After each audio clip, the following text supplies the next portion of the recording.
Dear students, कैसे हैं आप सभी। I hope all of you are very fine.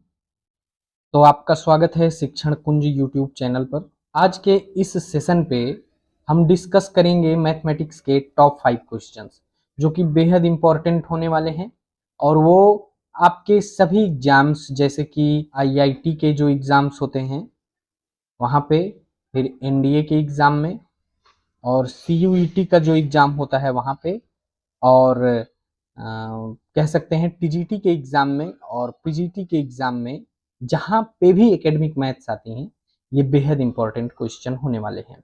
तो आइए एक एक करके इन पांचों क्वेश्चंस को समझते हैं।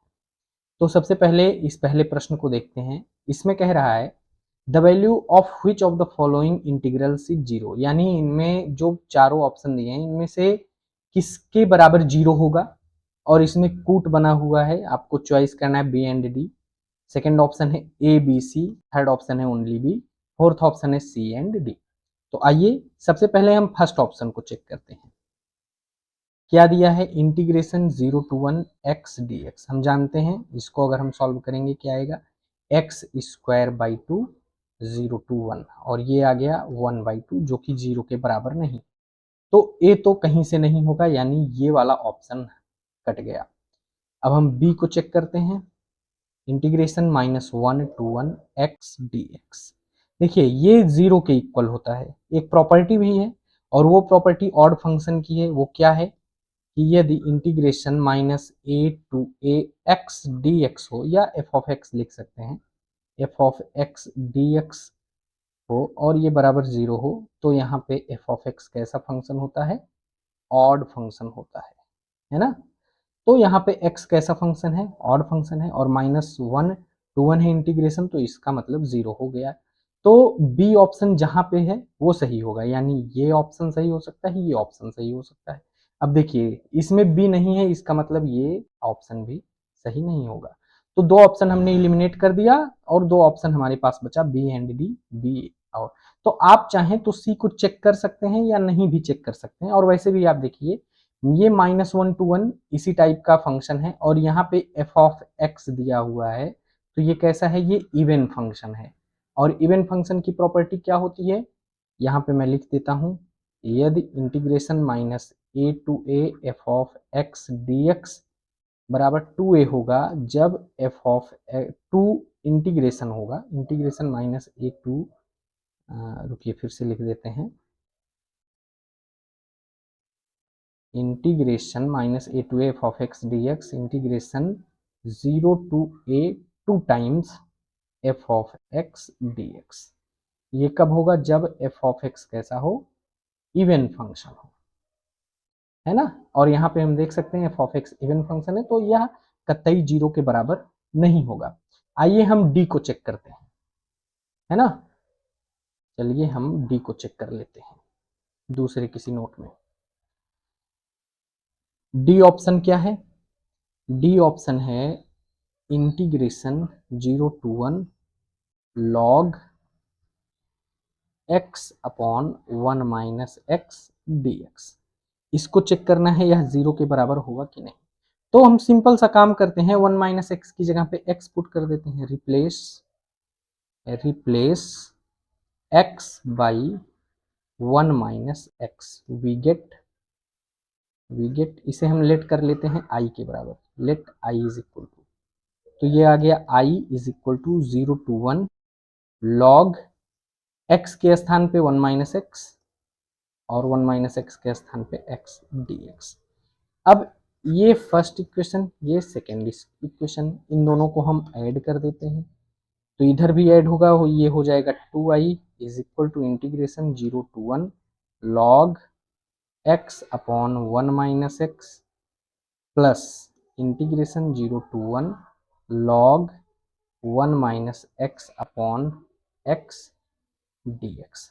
और जब ये ऐड होगा तो ये 0 के बराबर आएगा। कैसे, यहाँ पे देख लेते हैं, log x upon 1 minus x into 1 minus x upon x कर सकते हैं, क्योंकि log m plus log n बराबर क्या होता है, log m n होता है।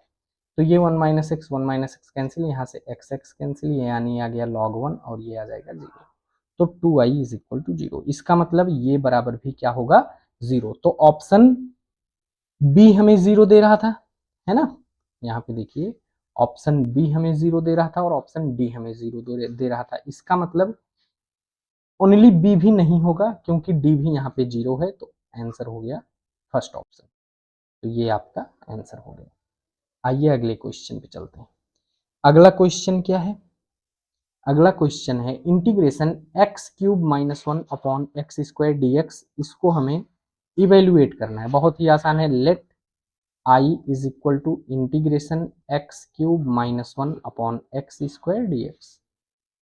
चूंकि डिनोमिनेटर में x² ही है तो हम इसको ब्रेक कर सकते हैं, x³ / x² - 1/x² dx। ये क्या हो गया, x³ और x², यहाँ से कट जाएगा तो एक x यहाँ बचेगा, ये यहाँ पे 1 हो जाएगा, यानी ये हो गया वो x - 1/x² dx। इसको ब्रेक कर लेते हैं, x dx minus integration 1/x² dx। और जब इसका इंटीग्रेशन निकालेंगे तो ये हो जाएगा x²/2 माइनस, जब इसका इंटीग्रेशन निकालेंगे तो ये हो जाएगा -1/x प्लस c। तो ये आ गया x²/2 minus minus plus 1/x plus c। तो ये इसका आंसर हो गया।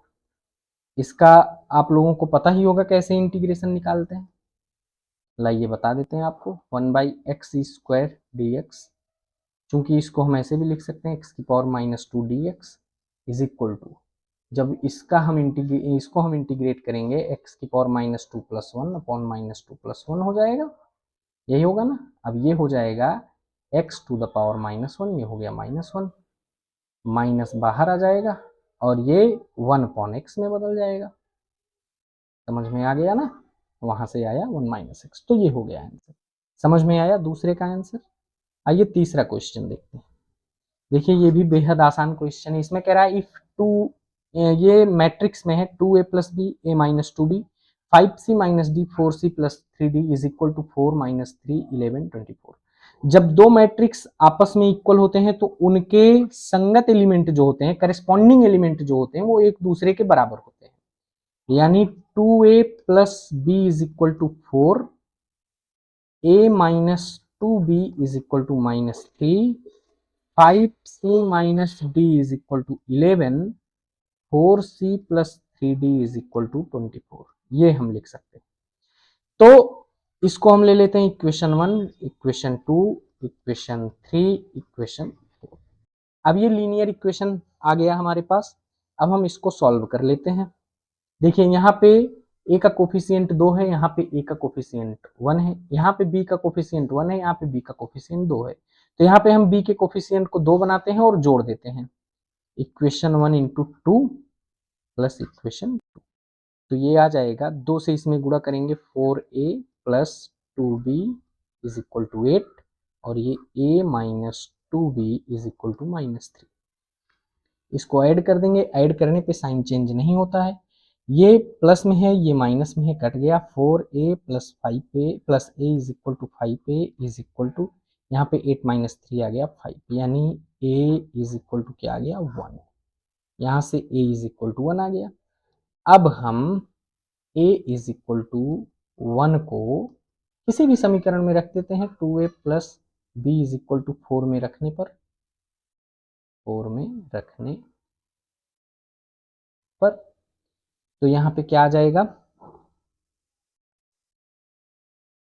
2 × 1 + b इज इक्वल टू 4, यानी b इज इक्वल टू 4 - 2 1 के 2, यहाँ पे माइनस आ जाएगा यानी 2, तो b बराबर 2 आ गया और a बराबर 1 आ गया। इसी प्रकार से c और d को हल कर लेते हैं। 5c एक दूसरे पेज पे लिखते हैं, एक दूसरे पेज पे हम लिखते हैं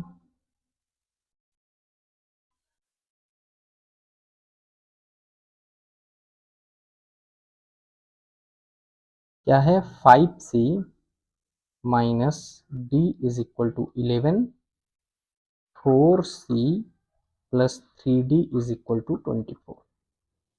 ठीक, अब देखिए यहाँ पे d का कोफिशिएंट 1 है, यहाँ पे d का कोफिशिएंट 3 है, तो इसमें 3 से गुणा करके हम जोड़ देते हैं। इसमें 3 से गुणा करेंगे क्या आ जाएगा, 3 पचे 15c minus 3d is equal to 33, और ये 4c प्लस 3d बराबर 24 हमारे पास है ही। अब इसको हम ऐड कर लेते हैं, ऐड, तो ये कैंसिल हो गया, 15 प्लस 4c 19c, और ये कितना आ गया, ये आ गया 57, 19 तियां 57 होता है, यानी c इज इक्वल टू 3 आ गया। c इज इक्वल टू 3 आ गया, तो c को किसी भी समीकरण में रख देते हैं। यहाँ 5c minus d is equal to 11 में हम c के स्थान पे 3 रखते हैं। 5 into 3 minus d is equal 11, 15 minus d is equal to 11, d is equal to 15 minus 11 कितना आ गया, डी इज इक्वल टू 4। तो हमारे पास आ गया a बराबर 1, b बराबर 2, c बराबर 3 और d बराबर 4। और क्वेश्चन में क्या पूछा है, क्वेश्चन में पूछा है a plus 2b minus 3c plus 4d बराबर क्या होगा। तो यहाँ पे रखो 1 प्लस 2 इंटू बी के स्थान पे 2 माइनस 3 इंटू सी के स्थान पे 3 प्लस 4 इंटू डी के स्थान पे 4। यह आ गया 1 प्लस 4 माइनस 9 प्लस 16, 16 4 20 1 21 माइनस 9 कितना आ गया 12। तो ये आ गया आपका आंसर 12। समझ में आया। अब आइए अगले क्वेश्चन पे चलते हैं। Question number 4, find general solution of differential equation log base e d y by d x a x plus b y. तो सबसे पहले हम लॉग को इधर लेके जाते हैं। जब हम लॉग को इधर लेके जाएंगे तो आ जाएगा d y by d x e to the power a x plus b y, है ना। अब x और y को हम अलग अलग कर लेते हैं, यानी e to the power x into e to the power b y. अब जो e to the power x dx के साथ और e to the power b y d y के साथ, यानी इसको पक्षांतर करके इधर लेके आएंगे तो आ जाएगा e to the power minus b y d y, ये e to the power x dx, है ना। अब इसको हम इंटीग्रेट कर देते हैं, इंटीग्रेटिंग, यानी e to the power minus b y d y is equal to e to the power a x d x. Okay, तो आइए आगे इसको हम सॉल्व करते हैं।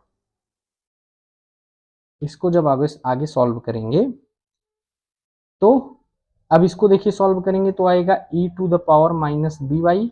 अब यहाँ पे माइनस बी वाई कोफिशिएंट में माइनस बी है, तो ये माइनस यहाँ आएगा, यहाँ पे हम लगा देते हैं और ये आ जाएगा b is equal to e to the power a x by a plus c. तो हम इसको इस तरीके से भी लिख सकते हैं, e to the power a x by a plus, minus को इधर लेके जाएंगे, पक्षांतर करेंगे इस पूरे टर्म का, तो e to the power minus b y plus b plus c बराबर 0। ये आ गया आपका आंसर। समझ में आया। अब आइए अगले क्वेश्चन पे चलते हैं।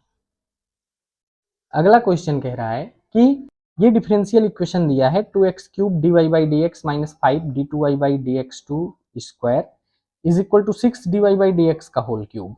इसका जो डिग्री है m है, ये डिग्री है, ये डिग्री है और ये ऑर्डर है, ऑर्डर है, तो m प्लस n फाइंड करना है।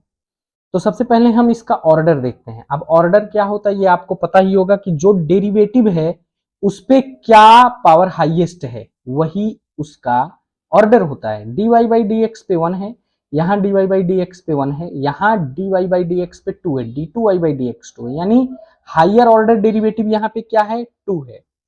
d2y by d x 2 is higher order derivative, higher order derivative, यानी ऑर्डर क्या है n, तो n बराबर क्या आ गया 2। अब हम डिग्री कैसे डिफाइन करते हैं, अगर यह डिफरेंशियल इक्वेशन डिफाइन है, अगर ऐसा है वह डिफरेंशियल इक्वेशन, तो जो हायर ऑर्डर का डेरिवेटिव होता है उसकी पावर क्या कहलाती है, उसकी डिग्री कहलाती है। यानी यहाँ पे जो हायर ऑर्डर डेरिवेटिव है d2y/dx2, इसका पावर क्या है 2, यानी m इज इक्वल टू क्या आ गया 2। और m प्लस n निकालना है तो m प्लस n क्या आ जाएगा 2 + 2 इज इक्वल टू 4, यानी m प्लस n इज इक्वल टू 4। ये आपका आंसर है।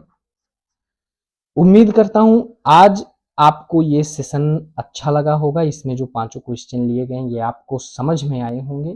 समझ में ना आया हो तो दोबारा देखिएगा, और कोई भी समस्या हो आप कमेंट बॉक्स में कमेंट कर सकते हैं।